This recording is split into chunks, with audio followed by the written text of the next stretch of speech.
ำหรับตัว เองก็รู้สึกว่าไม่เปลี่ยนเพราะว่าเราพอมาเล่นเป็นเหยื่อก็หนักกว่าเดิมมันส่งเสริมความคิดเราว่ายังไงโลกนี้มันก็ไม่ยุติธรรมคือเราแบบไม่ค่อยเชื่อเรื่องนี้อยู่แล้วค่ะเรื่องระบบอะไรแบบนี้ค่ะพอมาเล่นเรื่องนี้ก็ตอกย้ำความคิดเราอีกว่าเราไม่ได้คิดอะไรผิดไปเลยอะไรอย่างเงี้ยค่ะไม่เปลี่ยนค่ะเหมือนพี่เอสเลยหนูไม่เชื่อมาตั้งแต่แรกด้วยความที่เคยเป็นเหยื่อด้วย แล้วมาเล่นรับบทเป็นเหยื่ออีกไม่มี ใช่ค่ะ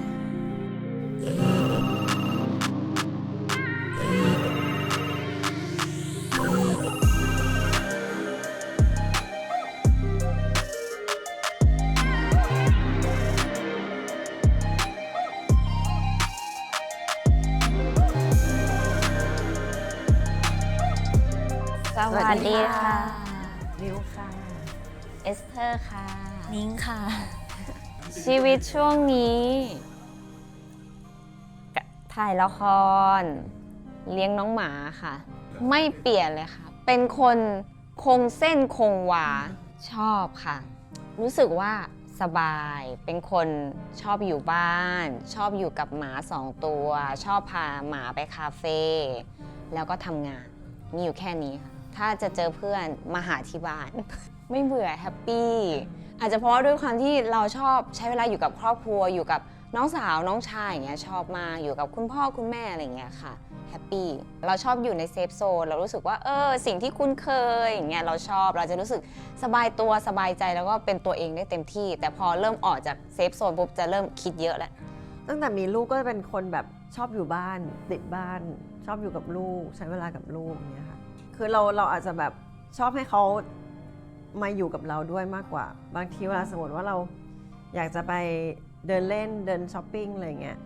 แล้วก็ชอบเอาเขาไปด้วยอะแต่เอาเขาไปด้วยทีไรก็ไม่ได้ช้อปปิ้งทุกทีนะก็จะแบบรู้สึกว่ามีลูกรออยู่ลูกก็จะอยากกลับบ้านแล้วอะไรเงี้ยก็ชีวิตมันก็ประมาณนี้ค่ะช่วงนี้แล้วก็มีทำงานบ้างด้วยเหมือนกันค่ะก็ทำงานในวงการเนี่ยก็ไปออกงานไปอีเวนต์ไปอะไรอย่างเงี้ยค่ะคุณสามีก็น่ารักค่ะดูแลดี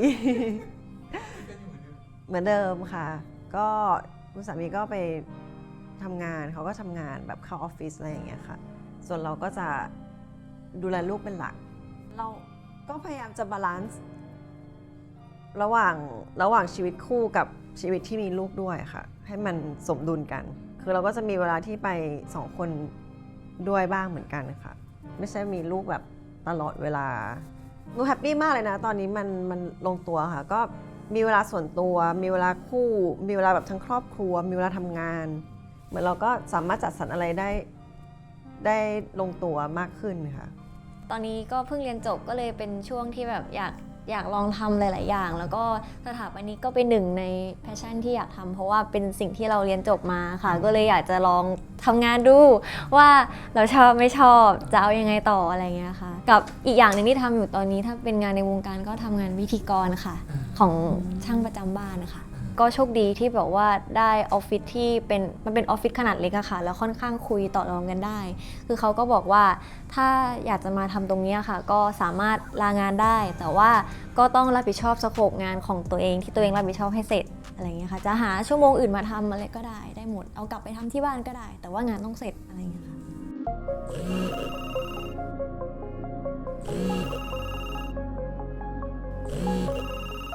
เปลี่ยนไปเยอะนะคะเหมือนแบบยิ่งช่วงนี้เรารู้สึกว่าพอเรามองย้อนกลับไปที่วันแรกที่เราเข้ามาความรู้สึกเหมือนเราค่อนข้างอายุเยอะ ไม่เยอะ ช่วงเนี้ยรู้สึกว่าเราเลยเลข3แล้วเราเริ่มรู้สึกว่า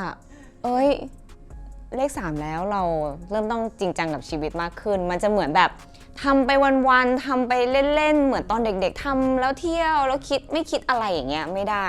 เหมือนเป็นช่วงที่เราจะต้องแบบมีโอกาสแค่ช่วงเวลาเนี้ยทำงานแล้วก็เริ่มคิดถึงอนาคตแล้วว่าทิศทางเราจะไปยังไงต่ออะไรอย่างเงี้ยค่ะแล้วก็นึกย้อนกลับไปว่าโอ้โหตอนเด็กนี่มันสนุกเนาะทำอะไรสนุกทำงานก็เหมือนไปเล่นอะไรอย่างเงี้ยเราก็ไม่ได้รู้สึกว่าเครียดไม่ต้องแบบรับผิดชอบอะไรเยอะช่วงนี้ก็จะคิดประมาณนี้ค่ะก็เจอแล้วแต่ทำยังไงจะให้ไปถึงจุด ที่เราอยากจะให้ไปถึงได้ ณ ปัจจุบันก็เริ่มมีคนรู้จักเรามากขึ้น ก็คือค่อนข้างแตกต่างจากตอนแรกๆที่เราเข้ามา อย่างเรื่องการทำงานบทบาท เราก็อยากได้บทอะไรที่ท้าทายมากขึ้น อยากเล่นบทที่เราสามารถเลือกได้ว่าอ๋อเราอยากเล่นบทนี้ แต่ถ้าย้อนกลับไปวันแรกเราอาจจะรู้สึกว่าเรายังเลือกไม่ได้เยอะนะประสบการณ์เรายังไม่มีนะอะไรอย่างเงี้ยค่ะ เปลี่ยนไปมากเลยค่ะ จากแบบตัวคนเดียวตอนนี้ มีลูกๆมา คือโมชอบนั่งย้อนแบบนึกย้อนกลับไปในแบบวันแรกที่โมเข้ามาแล้วแบบเรามาถึงจุดนี้ได้ยังไงวะอะไรอย่างเงี้ยค่ะคือณวันนั้นเรายังแบบเป็นเด็กแบบยังเรียนไม่จบด้วยซ้ำอะค่ะแล้วก็ใสๆถ่ายละครถ่ายทีแบบ7 วันเลยแล้วมาถึงตอนเนี้ยที่แบบมีครอบครัวแล้วมีลูก2แล้วเวลามันผ่านไปเร็วมากมิวแบบมิวพูดกับตัวเองอยู่ตลอดว่าเวลามันถึงได้ผ่านไปเร็วขนาดนี้แต่ว่าสำหรับตัวมิวรู้สึกว่าแต่ละช่วงอายุมิวอะค่ะมิวรู้สึกมิวก็ทำมันได้เต็มที่ตอนช่วงที่แบบเราเข้ามาวงการใหม่ๆรู้สึกว่าเราก็ทำงานแบบเต็มที่มากๆคือ7 วันทำไปได้ยังไงไม่รู้ตอนนี้มานั่งคิดว่าแบบตอนนั้นทำไปได้ยังไงแบบ7 วันแล้วแต่ละวันมันแบบเช้าถึงดึกเช้าถึงดึกวนอยู่อย่างนั้นอะแบบมันค่อนข้างแบบเยอะมากแล้วก็ตอนนั้นเราก็รู้สึกว่าเราทำพาร์ทของงานได้เต็มที่ได้ดีแล้วแล้วก็พอมาถึงตอนนี้ที่มีครอบครัวใช่ไหมคะเราก็สามารถที่จะลดงานมาเป็นฝั่งครอบครัวแล้วก็ตอนนี้รู้สึกว่าบาลานซ์ชีวิตกำลังแบบดีรู้สึกเราได้เต็มที่กับครอบครัวกับลูกมากๆและในขณะเดียวกันเราก็ยังได้ทำงานมีภาพยนตร์ได้ถ่ายหนังอยู่ซึ่งเป็นงานที่เรารักอะไรอย่างเงี้ยค่ะก็รู้สึกว่าแบบช่วงนี้มันก็เป็นการจัดการชีวิตได้ลงตัวอีกแบบหนึ่งแบบที่เรามีลูกแล้วก็ยังสามารถแบบทำงานควบคู่ไปด้วยได้อยู่อะไรอย่างเงี้ยค่ะ ยังไม่มีอะไรเปลี่ยนนะคะ คือหนูรู้สึกว่า day 1ของเราคือวันไหนวะ คือเรียกได้ว่าจากที่ถามว่าเปลี่ยนไหมก็ค่อนข้างเปลี่ยนค่ะจากตอนแรกที่หนูเคยแบบว่าแค่ตั้งเป้าว่าอยากจะรับผิดชอบตัวเองได้โดยที่แบบลดค่าใช้จ่ายครอบครัวโดยการที่ลองมาทำงานในวงการดูถ่ายแบบเล็กๆรับ MV บ้างอะไรอย่างเงี้ยค่ะต่อยอดมาเรื่อยๆแล้วอยู่ดีก็ได้มีโอกาสมาร่วมงานกับ Netflix มาเล่นเรื่องเส้นตายสายลวงอะไรอย่างเงี้ยค่ะก็รู้สึกว่านี่ฝันอยู่หรือเปล่า อะไรเงี้ยมันเป็นไปได้เหรอนี่เรื่องจริงหรือเปล่าอะไรเงี้ยค่ะเพราะว่าจริงๆรู้สึกตื่นเต้นมากตอนที่รู้ว่าได้หนังเรื่องนี้อะไรเงี้ยค่ะใช่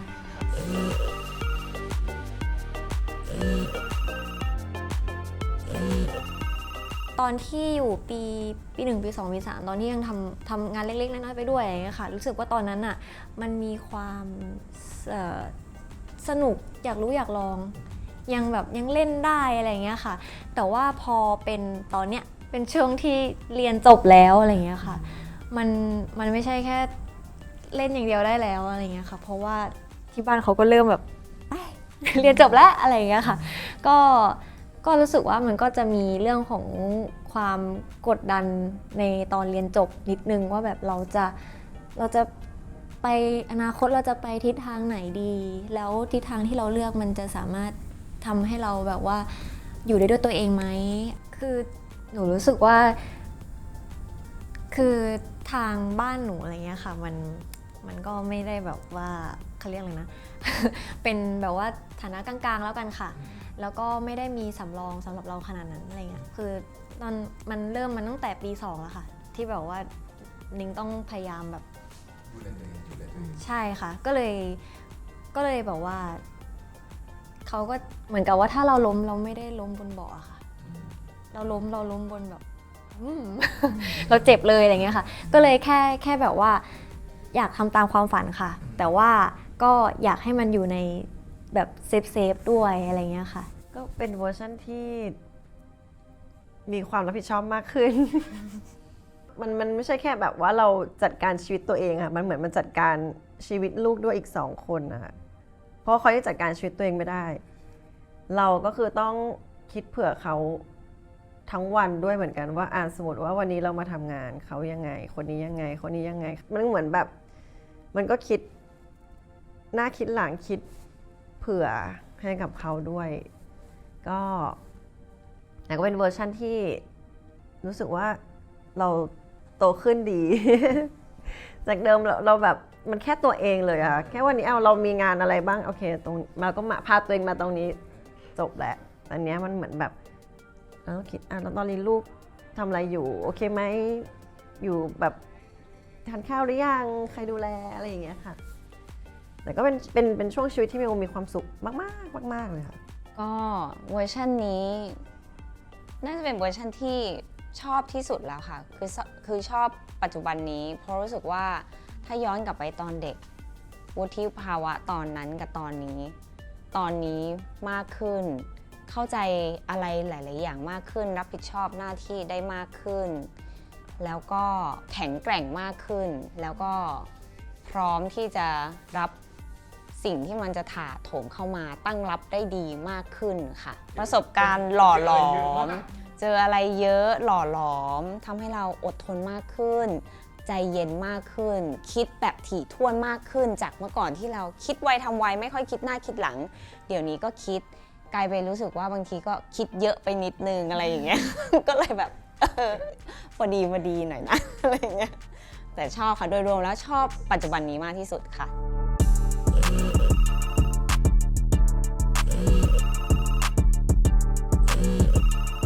ถ้าตอนนี้โฟกัสสุดก็คือเป็นเรื่องของงานค่ะเพราะว่าเรารู้สึกว่าเรายังมีโอกาสทำงานในด้านนี้อยู่เราก็รู้สึกว่าเราอยากโฟกัสให้ได้เต็มที่ทำในสิ่งที่เราชอบที่เรารักให้ได้เต็มที่จนเมื่อถึงจุดหนึ่งที่เรารู้สึกว่าโฟกัสจุดนี้ของเราอะเรารู้สึกว่าเราพอใจแล้วนะเราอิ่มแล้วเราอยากหันไปเปลี่ยนเป็นบทบาทอื่นบ้างอะไรเงี้ยเมื่อถึงตอนนั้นก็ว่ากันอีกทีว่าจะเป็นบทบาทไหนค่ะเพราะว่าตอนนี้ก็ของโมก็คงน่าจะเป็นเรื่องลูกเป็นหลักนะคะใช่ค่ะความเป็นอยู่ของเขาการใช้ชีวิตการเรียนว่าเขาจะไปยังไงต่ออะไรอย่างเงี้ยค่ะตอนนี้ของโมน่าจะเป็นเรื่องลูกเป็นหลักถ้าสำหรับเรื่องงานโมก็ยังอยากจะทำงานในวงการต่อไปเรื่อยๆนะถ้ามันยังมีแบบมีบทอะไรที่มันเข้ากับตัวเราแล้วเรายังรู้สึกว่าเราอยากแบบให้แบบยังสนใจอยู่อะไรอย่างเงี้ยค่ะก็ยังอยากทำตรงนี้อยู่เหมือนกันก็อยากจะเนี่ยแหละควบคู่ไปเรื่อยๆโมรู้สึกมันก็เป็นบาลานซ์ของชีวิตที่ดีถ้าเราสามารถทำงานในวงการไปด้วยพร้อมกับดูแลครอบครัวไปด้วยก็คิดว่าเป็นโฟกัสกับงานค่ะเป็นโฟกัสกับงานด้วยความที่ตอนนี้เรายังไหวอยู่อะไรอย่างเงี้ยค่ะก็ยังเด็กได้ยังเด็กยังแบบว่าอยากลองทำหลายๆอย่างอะไรเงี้ยแบบว่าก็อยากค้นหาตัวเองอะไรเงี้ยค่ะก็คิดว่ายังอยากโฟกัสกับงานอยู่ค่ะโดยเฉพาะหลังจากที่ได้ร่วมงานได้ลองงานแสดงดูค่ะก็ค้นพบว่าเราชอบตรงนี้นะ ถ้าเป็นไปได้ก็อยากจะทำงานแสดงต่อไปค่ะ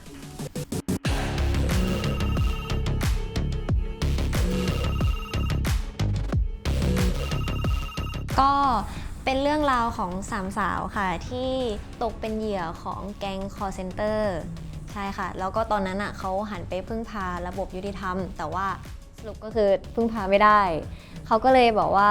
หันมาทำอะไรบางอย่างร่วมกันเป็นปฏิบัติการพิเศษเลยค่ะก็เพื่อที่จะทวงชีวิตคืนจากแก๊ง call center แล้วกันค่ะประมาณนี้ค่ะ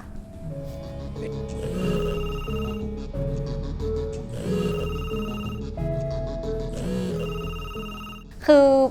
มันเริ่มจากคือปกตินิ้งก็รับงานแสดงเล็กๆน้อยๆเป็นจ็อบไปอะค่ะเป็นแบบพวก MV ถ่ายแบบโฆษณาอะไรเงี้ยค่ะแล้ววันนั้นนิ้งไปแคสโฆษณาค่ะแล้วก็ตอนนั้นเจอกับพี่ต่ายแล้วนะคะก็พี่ต่ายเขาเห็นเขาก็แบบเรามาแคสหนังเรื่องนี้ไหมอะไรเงี้ยค่ะแล้วหนูก็ตอนนั้นก็ไม่มีธุระไปไหนอะไรเงี้ยค่ะก็เลยตัดสินใจไปแคสดูสรุปแล้วก็ได้ค่ะ ตอนที่ไปไม่คิดว่าจะได้เลยค่ะเพราะว่าหนูก็รู้อะค่ะว่าหนังมันค่อนข้างแบบ ค่อนข้างเป็นไปได้ยาก อะไรเงี้ยหลังจากที่รู้ว่าเป็นหนังโหคือตื่นเต้นมากตอนนั้นตื่นเต้นมากค่ะแล้วก็ยิ่งพอได้รู้ว่าเป็นของ Netflix ฮะ แล้วก็ยิ่งรู้ว่าแบบได้เล่นประกบกับพี่มิวกับพี่เอสหนูยิ่งแบบคะ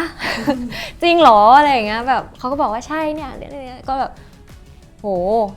ตื่นเต้นมากๆค่ะรู้สึกเป็นเกียรติมากๆที่ได้ร่วมงานกับพี่ๆ หนูรู้สึกว่าการมีลูก2 คนที่บ้านเริ่มลงตัวแล้วแบบเราจัดการลูกคนเล็กก็เริ่มโตมาประมาณนึงแล้วอะไรอย่างเงี้ยค่ะ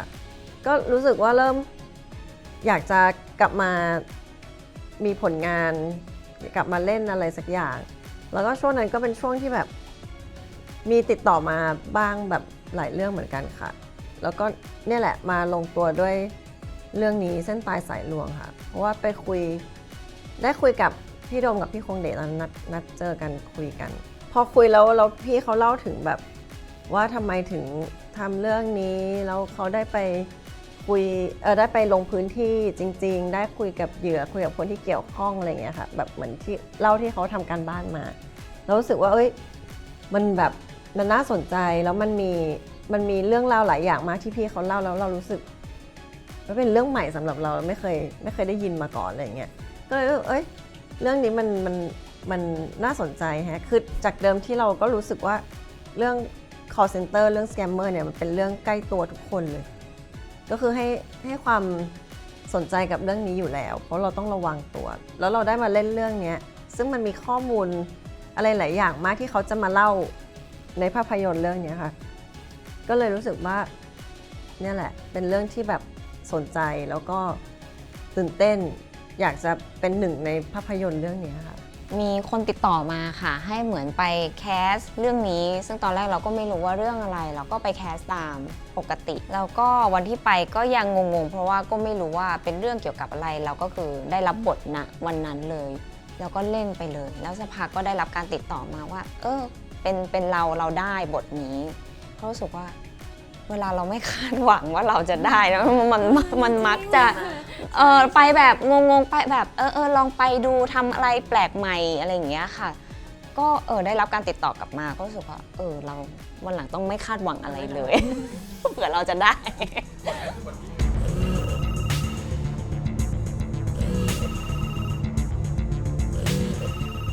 ในเรื่องนิ้งรับบทเป็นแวววาวค่ะแวววาวเป็นตัวละครที่ค่อนข้างห่างไกลกับตัวนิ้งมากแต่ว่าเดี๋ยวเล่าก่อนก็คือแวววาวเป็นตัวแทนของเด็กสาวคนหนึ่งแล้วกันค่ะเป็นเด็กที่เรียนไม่จบแล้วก็ผันตัวมาเป็นแม่ค้าออนไลน์ค่ะแล้วก็อาศัยอยู่กับอาม่า2 คนอย่างเงี้ยค่ะหวังว่าจะทำให้ชีวิตของเขากับอาม่าค่ะดีขึ้นเหมือนคุณภาพชีวิตอะไรประมาณนี้ค่ะแล้วอยู่ดีก็อาม่าเขาอะค่ะโดนแก๊ง call center อะค่ะหลอกเอาเงินไปจนหมดเป็นเงินเก็บทั้งชีวิตที่แบบว่าอาม่าเขาแบบทำงานขายเต้าหู้อะค่ะเต้าหู้ถุงแบบไม่กี่บาทเก็บแบบเป็นแล้วก็โดนหลอกไปเป็นล้านเลยอย่างเงี้ยรวมเงินเก็บแล้วด้วยอะไรเงี้ยค่ะก็เลยมันก็เลยเกิดความแค้นนะคะแล้วมันเลยทำให้แวววาวเนี่ยไปร่วมมือกับตัวพี่ออแล้วก็หมอฝ้ายค่ะเพื่อที่จะไปตามล่าแล้วก็เอาชีวิตเรากลับคืนมา ใช่ค่ะเป็นการแสดงหนังเรื่องแรกที่แบบว่าเจอบทค่อนข้างแบบโหดอยู่ ค่ะทั้งด้วยเรื่องของคาแรคเตอร์แล้วก็เรื่องของการเตรียมร่างกายค่ะเพราะว่าในเรื่องของคาแรคเตอร์ค่ะตัวแวววาวเนี่ยค่อนข้างแบบต่างจากนิ้งในชีวิตจริงมากๆอยู่เหมือนกันนะคะก็เลยแบบว่าต้องไปเวิร์กช็อปหนักพอสมควรค่ะว่าเรามีอะไรเหมือนเขาแล้วเราต่างกับเขาตรงไหนเคยขอให้ผู้จัดการนะคะพาขับรถไปในย่านที่คิดว่าเป็นสิ่งแวดล้อมที่แวววาวเขาเติบโตมาใช่ค่ะก็ไปเจอคนแบบเฮ้ย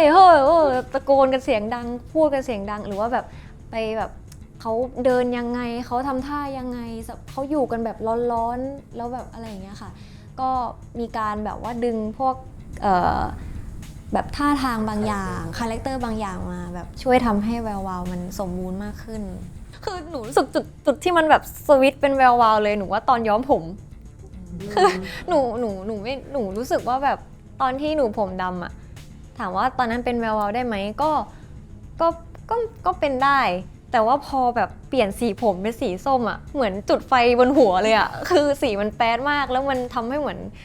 พอเรามองตัวเองในกระจกอะค่ะเรารู้สึกว่าเฮ้ยเราเป็นคนใหม่แล้ว อะไร เราเป็นอีกคนนึงแล้วอะไรอย่างเงี้ยแล้วมันเลยทำให้แบบ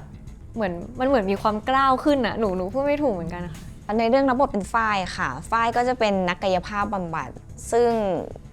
ตอนก่อนที่เราจะถ่ายทำเนี่ยเอสก็มีการไปที่โรงพยาบาลไปดูพี่ๆกายภาพว่าเขาทำยังไงกับคนไข้คุยยังไงกับคนไข้แล้วก็ต้องเรียนรู้วิธีการกายภาพท่าที่จะต้องใช้จริงๆในหนังนะคะเพื่อที่จะทำให้มันถูกต้องก็รู้สึกว่าเป็นบทที่ค่อนข้างยากมากเพราะว่าด้วยความที่ตัวฝ้ายเนี่ยเป็นตัวละครที่ค่อนข้างเชื่อในระบบมากๆเชื่อว่าระบบยุติธรรมจะช่วยเขาได้แต่เมื่อถึงจุดหนึ่งที่เขารู้สึกว่าเราพึ่งระบบไม่ได้แล้วเราก็เลยต้องทำอะไรสักอย่างที่จะออกจากเซฟโซนของตัวเองแล้วก็เพื่อที่จะไปทวงชีวิตของตัวเองกลับคืนมาอะไรเงี้ยค่ะพอเหมือนเราด้วยประสบการณ์เราลองเล่นบทนู้นบทนี้บทนั้นเราพอจะมองเห็นบุคลิกของแต่ละตัวว่าถ้าคนลักษณะนี้จะเป็นไทป์ไหนเราก็มีการแบบว่า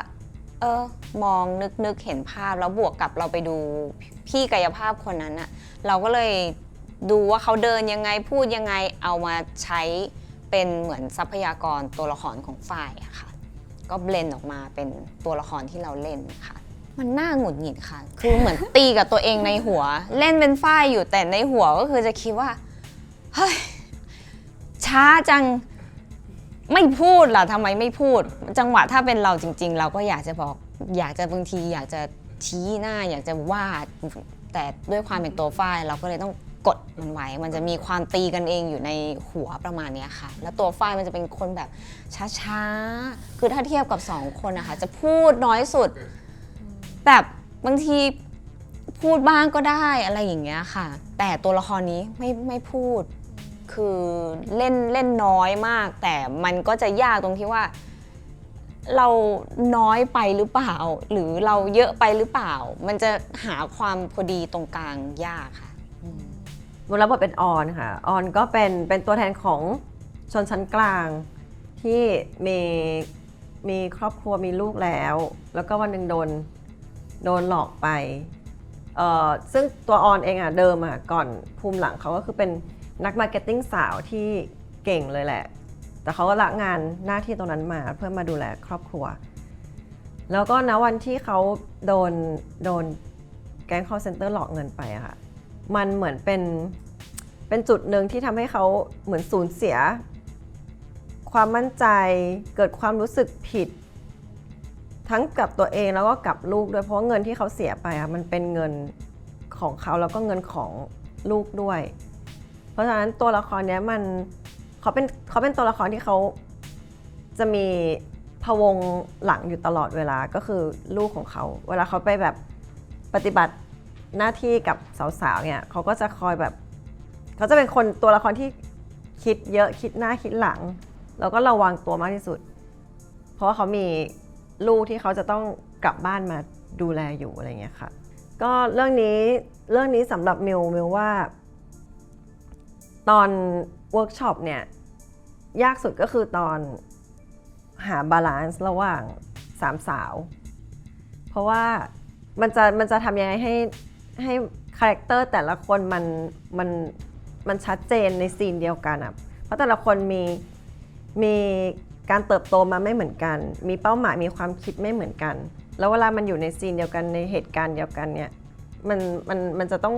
บาลานซ์ยังไงให้แต่ละคนมันแบบอยู่ในจุดที่มันพอดีกัน3 คน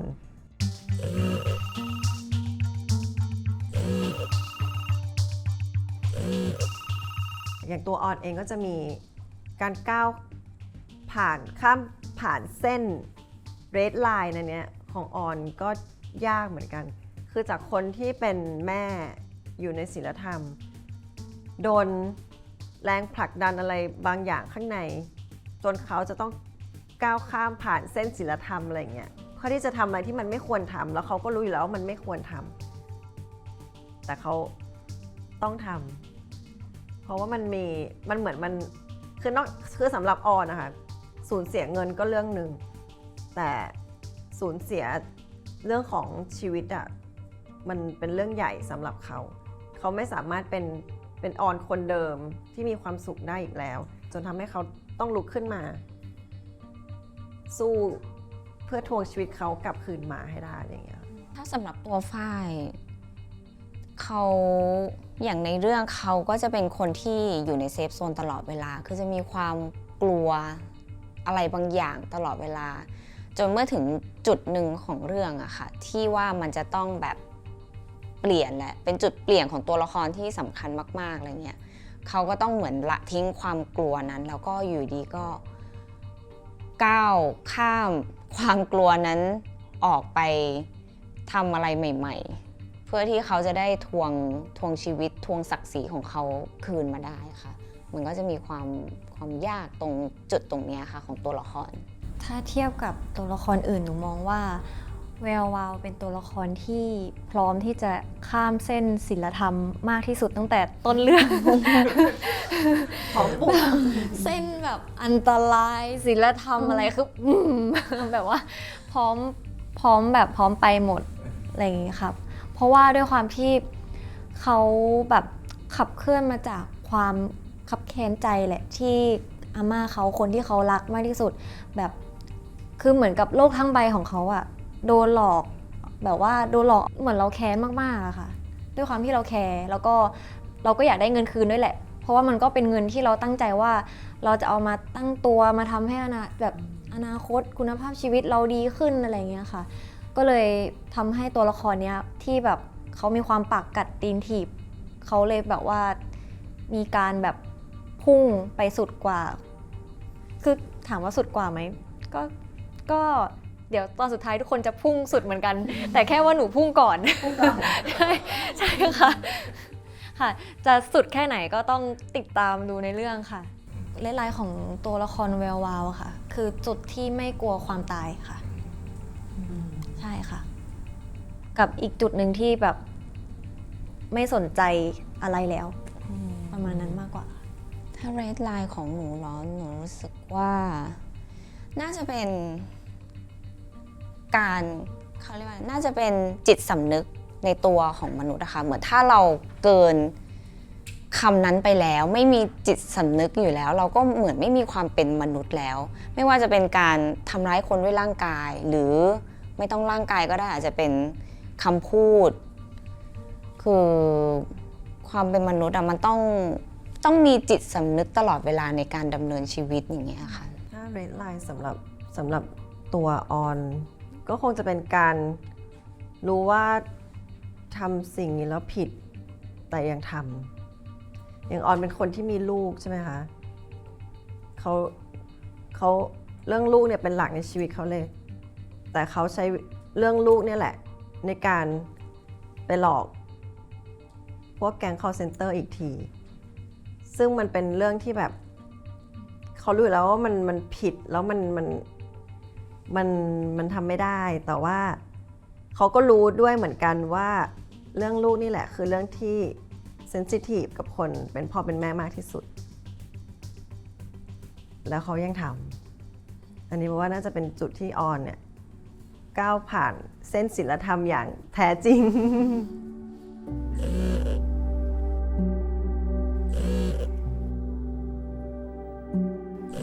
จริงๆพอมาเล่นเป็นเหยื่อเองแล้วเนี่ยเรารู้สึกว่า ยิ่งเห็นใจนะคือเราไม่ได้โง่นะเราไม่ได้โดนหลอกเพราะความโง่นะแต่เพราะว่าไอ้คนที่มาหลอกมันเก่งเกิน มันคือ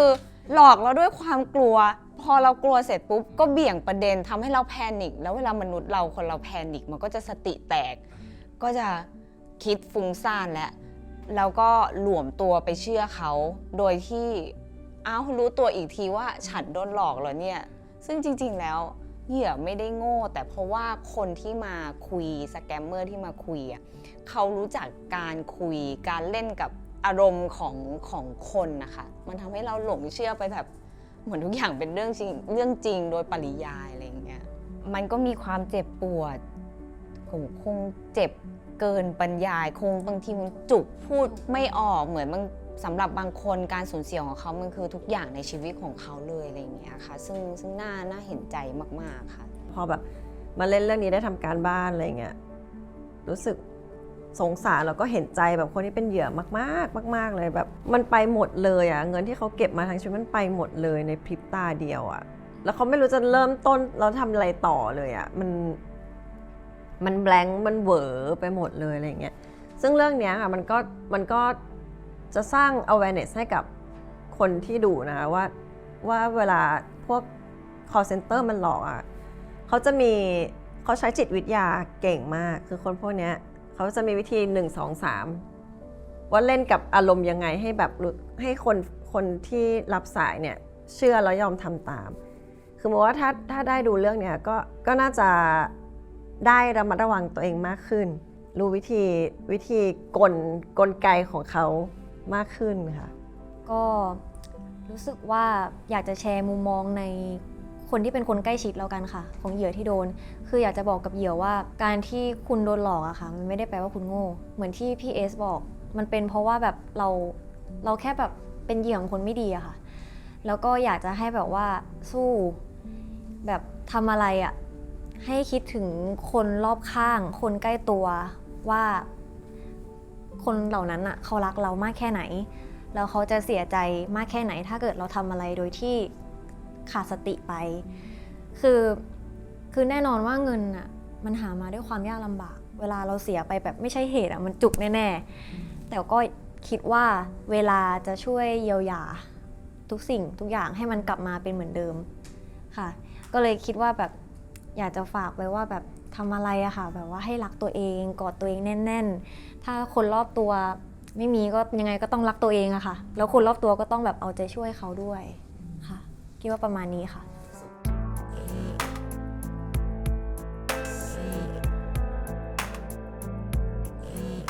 คนที่ดูหนังเรื่องนี้น่าจะได้อะไรหลายอย่าง ตื่นรู้มากขึ้นตระหนักรู้มากขึ้น รู้วิธีการทำงานของสแกมเมอร์ว่าเขามีลักษณะขั้นตอนการทำงานยังไงแล้วก็มีสติมากขึ้นไม่หลวมตัวมากขึ้นแล้วก็ให้ระมัดระวังในการดำเนินชีวิตเพราะบางทีสแกมเมอร์อาจจะมาในรูปแบบอื่นอาจจะเป็นคนใกล้ชิดหลอกไปลงทุนหรือเพื่อนที่รู้จักกันมานานอะไรอย่างเงี้ยค่ะมันมีให้เราเห็นกันเยอะแยะมากมายคือต้องระมัดระวังในการใช้ชีวิตแล้วก็มีสติอยู่ตลอดเวลาค่ะก็ในมุมของเหยื่อแล้วกันค่ะก็อย่าไปโทษเหยื่อว่าเหยื่อทำไมแค่นี้เองโดนหลอกไปได้ยังไงอะไรอย่างเงี้ยคือตัวเขาเองเขาสูญเสียเงินสูญเสียเรื่องของสภาพจิตใจไปมากพอแล้วแล้วก็มันไม่ใช่ว่าเขาโง่ค่ะมันเป็นเรื่องของแบบจิตวิทยาที่ฝั่งนู้นมันเก่งมากมันเลยทำให้แบบบางทีเขาแบบพลาดอะไรไปแบบช่วงเสี้ยววิอะค่ะก็แค่อยากจะเป็นอะไรล่ะเป็นกำลังใจ ให้กับเหยื่อที่เคยโดนไปค่ะแล้วก็เห็นใจด้วยมากๆคือบางทีมันทำอะไรไม่ได้แล้วมันได้แค่ทำใจแล้วก็คงต้องพยายามกลับมาดำเนินชีวิตต่อให้ได้อะไรอย่างเงี้ยค่ะค่ะก็จริงๆเหมือนจะต่อไปเมื่อกี้แล้ว แต่ว่าถ้าเสริมก็แบบว่าอยากจะฝากเรื่องของการใช้ชีวิตโดยมีสติค่ะคิดว่าสติเป็นสิ่งที่สำคัญที่สุดไม่ว่าเราจะเจอ call center รูปแบบไหนจะมาหลอกยังไงปรับใดที่เรามีสติเรารู้ว่าสิ่งนั้นเราทำหรือไม่ทำเราเชื่อมั่นในตัวเองแล้วเราก็ตัดสายมันเลยค่ะ อย่าคุยกับมัน อย่าไปคุยกับมันแล้วก็แบบให้แบบว่าเฝ้าระวังคนใกล้ตัวแล้วกันค่ะ